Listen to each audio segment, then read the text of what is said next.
প্রেগনেন্সির সময় বা বাচ্চা প্ল্যান করার সময় ট্রাভেলিং কি কোনো বাধা হয়ে দাঁড়াতে পারে? একদমই হয় না।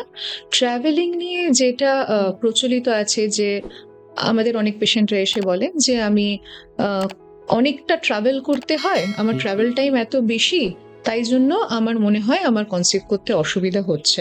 না, ট্রাভেল টাইম বেশি বলে অসুবিধাটা হচ্ছে না। হতে পারে তিনি ট্রাভেল করে আসার পর এতটাই ক্লান্ত হয়ে পড়ছেন যে স্বাভাবিকভাবেই তার চেষ্টা করতে ইচ্ছে করছে না।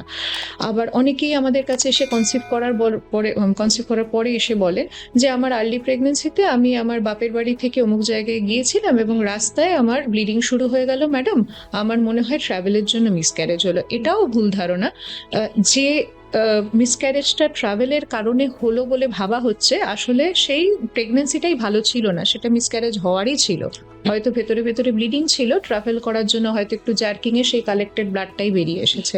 ফলে ট্রাভেলের সাথে কিন্তু সরাসরি মিসক্যারেজের বা ইনফার্টিলিটির কোনো সম্পর্ক নেই। ধরুন এখন আমাদের যে লাইফস্টাইল, এখন অনেক মহিলারা স্মোকিং করছেন, ড্রিঙ্ক করছেন, তো এটা কতটা থ্রেট তৈরি হচ্ছে আগামী প্রজন্মের জন্য? দেখুন, স্মোকিং এবং ড্রিঙ্কিং জেন্ডার নির্বিশেষে সবার ক্ষেত্রেই খারাপ। স্মোকিং এর জন্য যেমন এগের কোয়ালিটির উপর প্রভাব পড়ে, তেমনি স্পার্মের কোয়ালিটির উপরেও কিন্তু ক্ষতিকর প্রভাব পড়ে। এবং যদি আমরা বার্থ ইফেক্টের প্রসঙ্গে চলে যাই আবার, তাহলে যদি প্রেগন্যান্সি কনসিভ করার পরেও কেউ স্মোকিং এর অভ্যেস চালিয়ে যান, তাহলে বাচ্চার গ্রোথ রেস্ট্রিকশন হওয়ার, কারণ প্লাসেন্টা ঠিকমতো কাজ করতে পারে না। স্মোকিং এ যে বিভিন্ন ধরনের টক্সিন থাকে, স্মোকে যে কম্পাউন্ডগুলো ইনহেল করা হচ্ছে, সেই টক্সিনগুলোর কারণে অনেক সময় প্লাসেন্টা বা জরায়ুর ফুল ঠিকমতো কাজ করতে পারে না, ফলে স্বাভাবিকভাবেই বাচ্চার একটা গ্রোথ রেস্ট্রিকশন হওয়ার রিস্ক থাকে।